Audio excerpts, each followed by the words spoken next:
ഇന്നത്തെ നോമ്പുറ പ്രിപ്പറേഷൻസ് ഒന്ന് കണ്ടാലോ?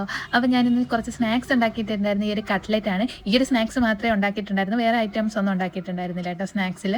ഇത് നമ്മുടെ സോയ ചങ്ക്സ് വെച്ചിട്ടുള്ള ഒരു കട്ട്ലറ്റാണ്. പിന്നെ കുറച്ച് ഫ്രൂട്ട്സ് ഐറ്റംസ് ഒക്കെ കട്ട് ചെയ്ത് വെച്ചിട്ടുണ്ടായിരുന്നു. നമ്മുടെ തണ്ണിമത്തൻ, പൈനാപ്പിൾ, കറുത്ത മുന്തിരി, പിന്നെ കുറച്ച് പേരയ്ക്ക.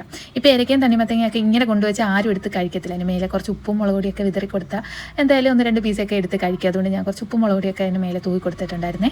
പിന്നെ ജ്യൂസ് ആക്കിയിട്ടുണ്ടായിരുന്നത് മാങ്ങ ജ്യൂസാണ്.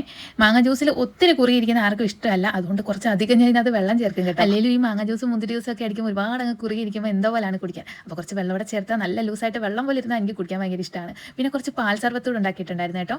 പിന്നെ ഇത് കഴിക്കാൻ വേണ്ടിയിട്ട് അരിപ്പത്തിരിയും ഗ്രീൻ പീസ് കറിയാണ്. ഗ്രീൻ പീസ് കറി ഞാൻ കുറച്ച് നേരത്തെ വെജിറ്റബിളൊക്കെ കുക്ക് ചെയ്തിട്ടായിരുന്നു. പിന്നെ വൈകിട്ട് ആയപ്പോഴത്തേക്ക് അരപ്പൊക്കെ ആക്കിയിട്ട് കറിയൊക്കെ സെറ്റ് ചെയ്തു. പിന്നെ അരിപ്പത്തിരി ഞാൻ നമ്മുടെ കടയിൽ നിന്ന് തന്നെ എടുക്കും കേട്ടോ.